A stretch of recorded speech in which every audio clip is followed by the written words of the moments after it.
Hyderabad IIT విద్యార్థి Karthik missing case మిస్టరీగా మారింది. సంగారెడ్డి జిల్లా కందిలోని ఐఐటి హైదరాబాద్లో సెకండ్ ఇయర్ చదువుతున్న కార్తిక్ ఈ నెల 17న క్యాంపస్ నుంచి బయటకు వెళ్లి తిరిగి రాలేదు.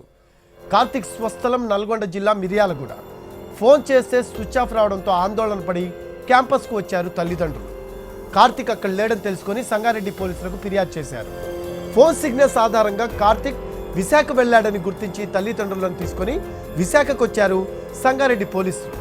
వైజాగ్ బీచ్లో తిరిగినట్టు, బేకరీలో ఫుడ్ తిన్నట్టు సీసీ కెమెరాల్లో గుర్తించి కార్తిక్ కోసం గాలిస్తున్నారు.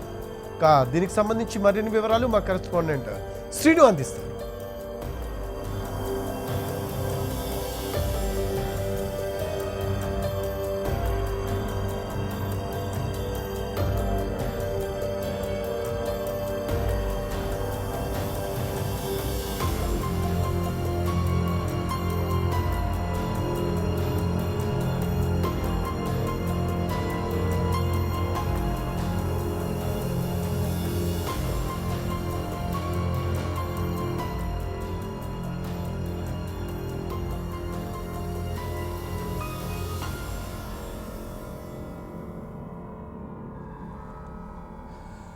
మెదక్ జిల్లాకు చెందిన IIT student Karthik missing mystery కొనసాగుతూనే ఉంది. కుటుంబ సభ్యులు, బంధువులు ఆందోళన చెందుతున్నారు. ఈ నెల 19న సీసీ కెమెరాలో కార్తిక్ విజువల్స్ రికార్డ్ అయ్యాయి. దానికి సంబంధించిన దృశ్యాలు మనం ఎన్టీవీ స్క్రీన్పై చూస్తున్నాము. రైల్వే స్టేషన్లో, లింగపల్లి రైల్వే స్టేషన్లో కార్తిక్ వెళ్తున్న దృశ్యాలు చూస్తున్నాము. మరోవైపు కార్తిక్ కూల్ డ్రింక్ షాప్లో ఉన్న బేకరీలో ఉన్న దృశ్యాలు కూడా మనం చూస్తూ ఉన్నాము ఎన్టీవీ స్క్రీన్పై. హైదరాబాద్ ఐఐటి విద్యార్థి కార్తిక్ మిస్సింగ్ మిస్టరీగా మారింది. సంగారెడ్డి జిల్లా కందిలోని ఐఐటి హైదరాబాద్లో సెకండ్ ఇయర్ చదువుతున్న కార్తిక్ ఈ నెల 17న క్యాంపస్ నుంచి బయటకు వెళ్లి తిరిగి రాలేదు.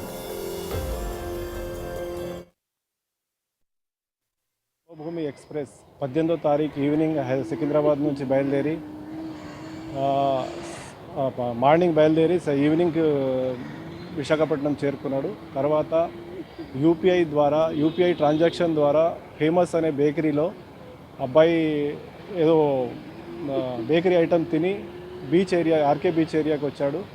బాబు 19వ తారీఖు ఉదయం 2:58 బీచ్ ఏరియాలో కనబడ్డాడు. తర్వాత సీసీ ఫుటేజ్లో ఎలాంటి కవరేజ్ లేదు.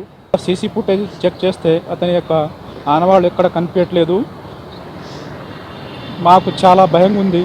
అతడు ఎక్కడ ఉన్నాడో, ఏ పరిస్థితుల్లో ఉన్నాడో, ఏం తింటున్నాడో దిక్కు తోచని పరిస్థితుల్లో ఉన్నాము. మాకు అందరు కూడా సహకరించి మా బాబు మా వద్ద చేర్చగలరని వేడుకుంటున్నాను. దయచేసి ఈ స్థితిలో ఉంటామని నేను జీవితంలో కూడా ఊహించలేదు. మా బాబు ఐఐటి కొట్టి మాకు ఒక అండగా ఉంటారని నేను ఎన్నో కలలు